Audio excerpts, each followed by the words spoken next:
Halo sahabat sekalian, ketemu lagi di channel PLTS Sederhana. Gimana kabar sahabat semua? Semoga tetap dalam keadaan baik dan juga sehat selalu. Oke sahabat, di kesempatan kali ini saya akan membahas tentang PLTS untuk irigasi sawah ataupun untuk irigasi tanaman. Namun sebelum saya lanjutkan ke pembahasannya, jangan lupa untuk di like dulu video ini, dan bagi sahabat yang baru berkunjung silahkan di subscribe dahulu.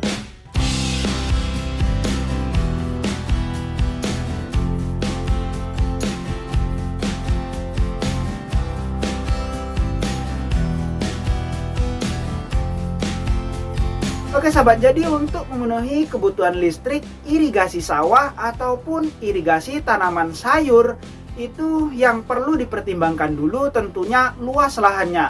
Semakin luas lahan yang mau diirigasi, tentunya akan semakin besar listrik yang dibutuhkan. Nah, semakin besar listrik yang dibutuhkan, tentunya untuk sistem PLTS yang dipasang juga akan semakin besar. Selain itu, semakin luas lahan yang perlu diirigasi, tentunya untuk pompa airnya juga akan semakin besar. Seiring semakin besarnya pompa airnya, tentunya akan semakin besar juga untuk listrik tenaga suryanya. Ini akan berbanding lurus dengan budget yang dibutuhkan. Kemudian untuk sistem PLTS yang dipasang untuk irigasi sawah ini, ada dua pilihan yang mungkin bisa sahabat terapkan.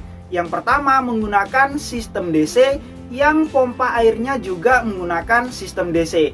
Yang kedua, menggunakan sistem AC, tentunya butuh inverter, dan sistem pompa airnya juga membutuhkan pompa air yang AC. Nah, dari sistem PLTS yang dipasang ini, baik sistem AC ataupun sistem DC sebenarnya sama-sama bagus.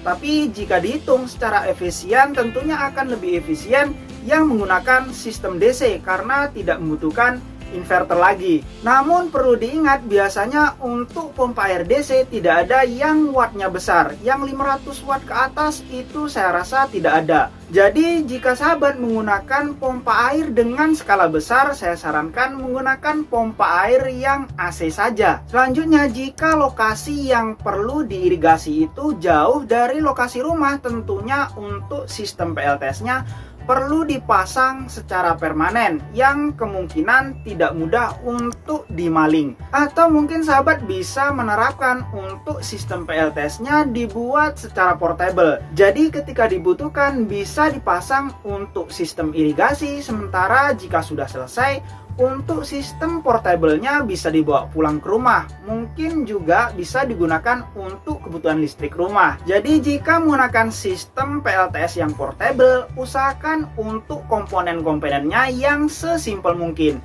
Jika perlu, gunakan yang sistem PLTS DC saja, karena untuk inverter juga memakan tempat. Oke sahabat, di kesempatan ini coba saya akan rincikan beberapa rekomendasi komponen PLTS yang bisa dibawa secara portable. Untuk panel surya yang sekiranya mudah dibawa kemana-mana, usahakan beli yang kecil saja. Beli yang 100 WP namun beberapa lembar, bisa 2 lembar atau 3 lembar. Sehingga untuk kapasitasnya bisa menjadi 300 WP. Nah, dengan panel surya 100 WP ini, meskipun dengan 3 lembar itu akan mudah dibawa kemana-mana. Bisa dibonceng pakai motor ataupun mungkin jika pakai mobil juga akan mudah. Tapi lebih mudah lagi pakai motor karena bisa masuk ke jalan-jalan kecil. Kemudian untuk baterainya gunakan sistem 12 volt dengan penyimpanan 100 Ah saja. Dengan kapasitas segitu saya rasa sudah cukup jika digunakan saat siang hari. Kemudian untuk SCC-nya gunakan yang 30 atau yang 40 ampere saja. Dengan SCC 30 atau 40 ampere ini ukurannya tidak terlalu besar, sehingga untuk dimasukkan ke dalam box tidak memakan banyak ruang. Untuk inverter, sahabat bisa menggunakan inverter dari Tafware yang sudah PSW 1000 watt. Nah, dengan komponen-komponen yang sudah saya sebutkan tadi, usahakan dirakit di dalam box dan dirapikan sehingga untuk dibawa kemana-mana itu bisa mudah. Oke sahabat, saya rasa untuk pembahasan tentang irigasi untuk sawah ataupun irigasi untuk tanaman sayur cukup sekian dulu ya. Semoga bermanfaat bagi sahabat semua. Jika masih ada yang perlu ditanyakan, silakan tulis di kolom komentar. Atau mungkin sahabat ingin belanja beberapa komponen PLTS, cek di pin komentar saya atau di deskripsi video. Untuk di deskripsi video saya sudah meletakkan link koleksi Shopee saya. Di sana sahabat bisa melihat beberapa rekomendasi komponen PLTS yang mungkin sahabat butuhkan. Oke sahabat, sampai jumpa lagi pada video berikutnya.